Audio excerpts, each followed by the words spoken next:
வணக்கம். கோரக்க சித்தராசியுடன் சைவ பிசியோவிலிருந்து உங்கள் இயல்முறை மருத்துவர் ஐயப்பன்.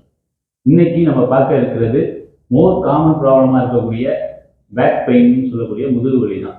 இந்த முதுகு வலிக்கான எக்ஸசைஸ், இந்த எக்ஸசைஸ் பண்ணும் பொழுது முதுகுவலி வந்திருக்கு அப்படின்னா அந்த எக்ஸசைஸ் பண்ண பண்ண முதுகு பக்கத்தில் இருக்க தசை நார்கள் எல்லாமே வந்து ஸ்ட்ரென்தன் ஆகிட்டு இருக்கும். ஊரில் உள்ள தசை நார்களை எப்படி ஸ்ட்ரென்தன் பண்றதுங்கிற உள்ள எக்ஸசைஸை பார்ப்போம் வாங்க. மசில் எக்ஸ்டென்சார் மசில்ஸை எப்படி ஸ்ட்ரென்தன் பண்ணுறதுங்கிறத பார்ப்போம். இப்போ இது மாதிரி நீங்கள் நல்லா படுத்துக்குங்க.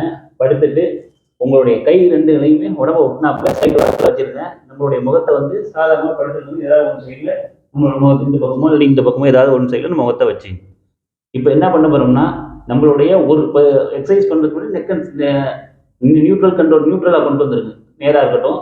ஃபஸ்ட்டு ஒரு காலை ரைஸ் பண்ணுறேன். இந்த மாதிரி காலை தூக்கிட்டு 5 செகண்ட் கவுண்ட் பண்ணுறேன். 1 2 3 4 5 திரும்ப வச்சிடுறேன்.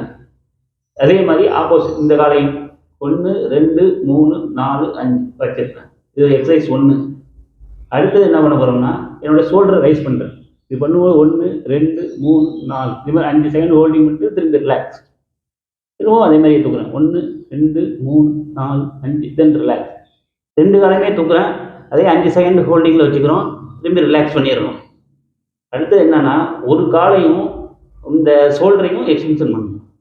இப்படி 1 2 3 4 5. அப்புறம் இந்த காலையும் ஷோல்டரையும் 1 2 3 4 5.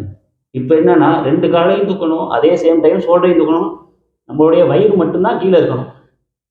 1 2 3 4 5 1 2 3 5.